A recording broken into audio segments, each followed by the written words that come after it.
Շնորհակալություն հարգելի գործընկերներ, մենք հենց նոր մերժեցինք ընդդիմության առաջարկը ազգային ժողովի նիստերի օրակարգը ընդգրկել ազգային ճգնաժամի եւ կառավարման ձախողման մասին հայտարարության նախագիծը քննարկելու մասին,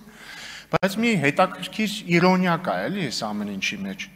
Ազգային ճգնաժամի եւ կառավարման ձախողման մասին են ուզում խոսել երկու խմբակցություններ, որոնք ընդամենը 6 ամիս եւ արդեն 2 օր առաջ քաղաքապետ ընտրեցին, այսինքն իրենց աջակցությամբ քաղաքապետ ընտրվեց Գյումրիում մի մարդ,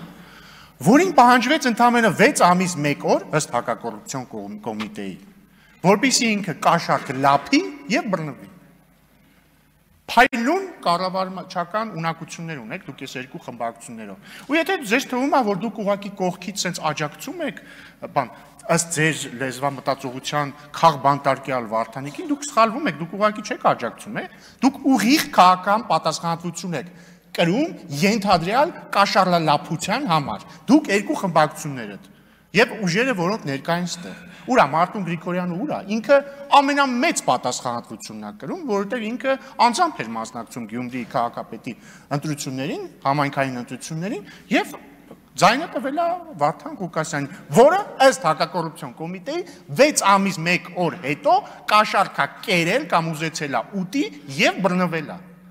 Հայաստան դաշինքը, ձեր Հայաստան դաշինքի նախկին անդամ ինչ էր, Անդրանիկ Թևանյանը, այս վերջերս էլ նոր անդամ Հայաստան դաշինքից միացավ Անդրանիկ Թևանյանի բանին, ինչ ասեմ, պրոքսի ուժին, երեք տեսա Գեղամ Մանուկյանն էր խրոխտ կերպով պաշտպանում ըստ հակակոռուպցիոն կոմիտեի կաշառակեր Սրիկային։ Ու դուք եկել խոսում եք ազգային ճգնաժամի եւ կառավարման ձախողման մասին, կառավարումը լիակատար ձախողել է Գյումրիում։ Ես մտածում եմ, ես անկեղծ լինեմ, շատ մարդիկ մտածում են, դե լավ, փաստորեն այս նախկինները վերադարձան Գյումրիում, գուցե մի փոքր փոխված լինեն ու այս անգամ կաշառակերությամբ չզբաղվեն։ Պարզվեց չէ, ընդամենը 6 ամսվա մեջ վերադարձան ըստ հակակոռուպցիոն կոմիտեի իրենց սիրելի զբաղմունքի։ Շնորհակալություն։